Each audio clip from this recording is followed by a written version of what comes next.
Maybe I'm the problem. 3 years, Amara, 3 whole years, 2 degrees, NYSC done. Prayers finished, fasting finished, still nothing. What exactly did I do wrong? I've sent CVs until my data finished. I've worn the same blazer to interview so many times, even the fabric is tired. 1,350 naira. That's what my entire life is worth right now. Mommy thinks I'm strong. Daddy thinks I'm trying. My brother stopped school because of me, and I can't even pay my rent. God, I'm so tired. What if I just stop trying? Maybe everybody will finally rest. The night Amara decided she was done, power went out. Again, her room in Aja fell into darkness. The only light coming from her phone screen and the distant headlights of cars passing on the expressway. The fan stopped. The silence felt heavy, suffocating. She sat on the edge of her small bed, staring at the wall. 27 years old, 2 degrees, 3 years unemployed. And tonight, she had 1,350 naira left in her account. Our landlord had called that afternoon. Amara, I have been patient. 2 months' rent is not small money. If I don't see something before weekend, you know what that means. Of course, she knew what it meant. Her mother had already sold her last gold chain to support her the previous year. Her younger brother had dropped out of university because one person in the family should rest small. That person was her, and yet she was the one drowning. It didn't start this bad. After NYSC in Abuja, she came back to Lagos full of hope. She had dreams of working in a big firm on Victoria Island, wearing corporate heels, carrying a laptop, posting soft life pictures on Instagram. Instead, she became a professional job applicant. Every morning, CV. Every afternoon, rejection. Every evening, we regret to inform you. She attended interviews where they asked for 2 years experience for entry-level jobs. One company even told her quietly, if you know someone on the inside, it will help. She didn't. Our savings finished. Our confidence followed. Then came the worst part, the silence. Friends who used to call stopped calling. Church members stopped asking how far. Even family conversations became careful around her. Unemployment is not just about money, it steals your voice. That morning, she went for another interview at a company in Ikeja. Transport alone cost 2,000 naira. She wore her only blazer, the one she had ironed so many times. It was beginning to shine at the elbows. Inside the office, she waited 3 hours. When it was finally her turn, the HR manager barely looked at her CV. You don't have digital marketing certification? No, ma, but I'm willing to learn. We need someone ready. That was it. 5 minutes, dismissed. She stepped outside into the hot Lagos sun and felt something inside her crack. On the bus ride back to Aja, she stared out the window as the city moved on without her. Hawkers shouting, cars honking, people rushing. Everyone looked like they had somewhere to be, except her. That night, the silence in her room felt louder than traffic on Third Mainline Bridge. Amara sat still for a long time. No music, no fan, no generator sound from the neighbors, just her heartbeat and the weight in her chest. She opened her phone and stared at her mother's contact, Mommy. Her fingers hovered over the keyboard. Mommy, I'm tired. She deleted it. She typed again. I don't think I can do this anymore. Deleted.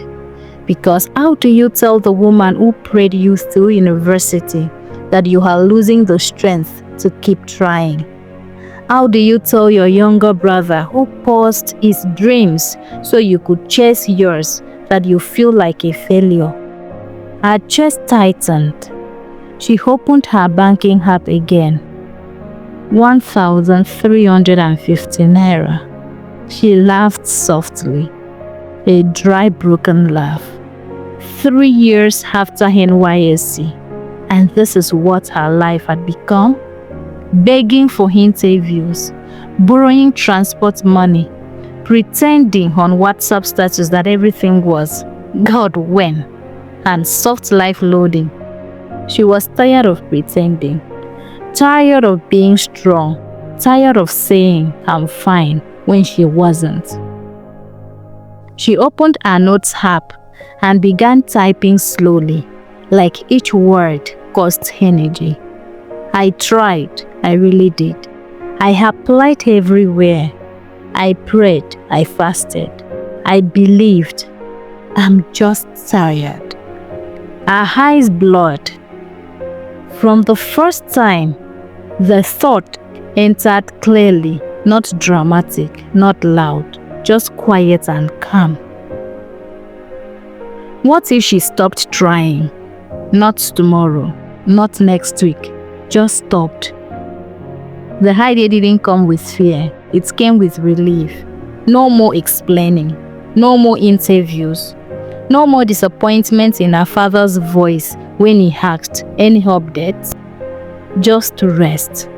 That was the scariest part. Not that she wanted to give up, but that giving up suddenly felt peaceful.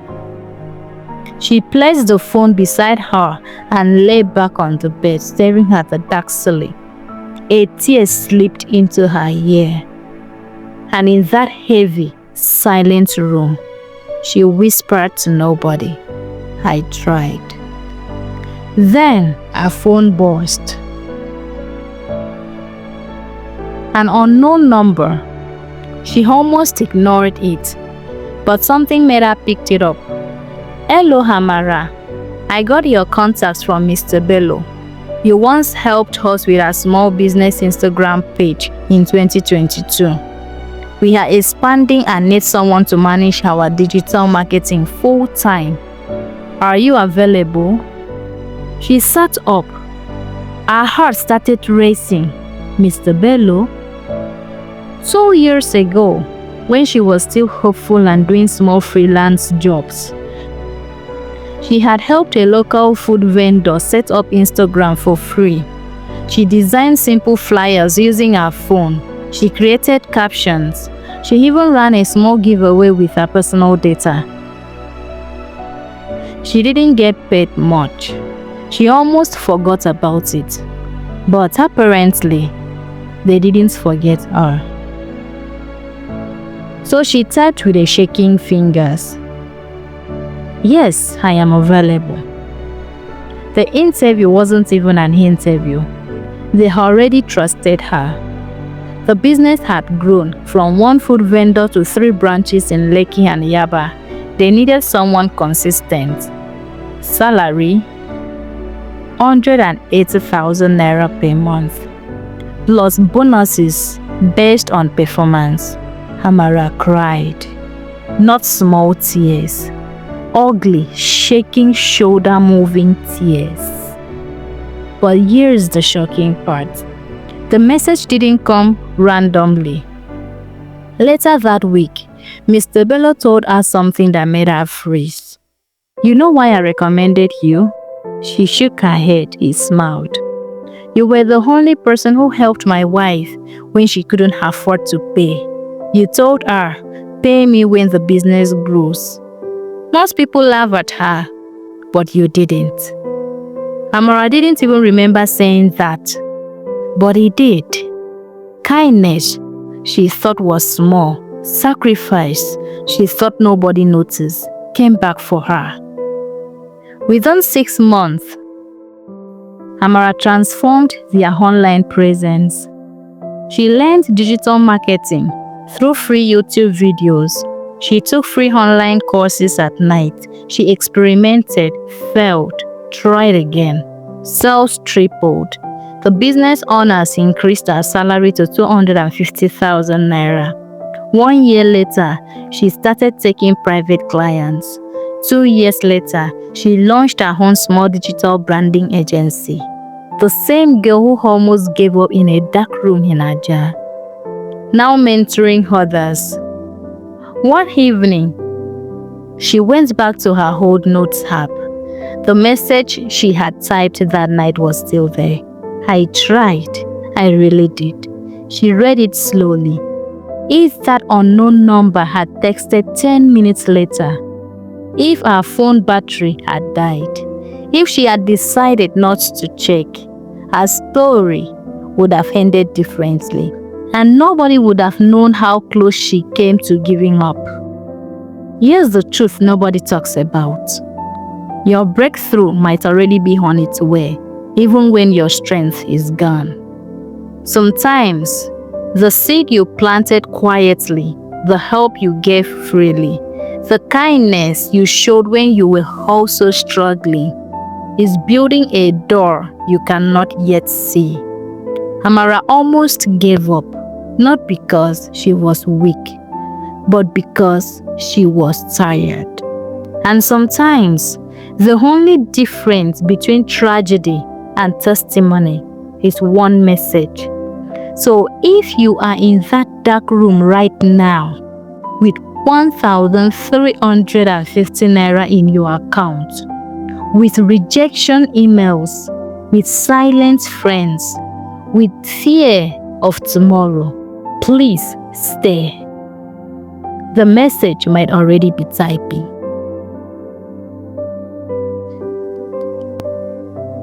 And that's how her life changed.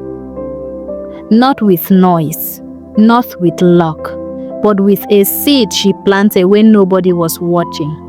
Never underestimate quiet seasons. They are often writing your loudest testimony. Thank you for watching this story. Please like, subscribe, and comment.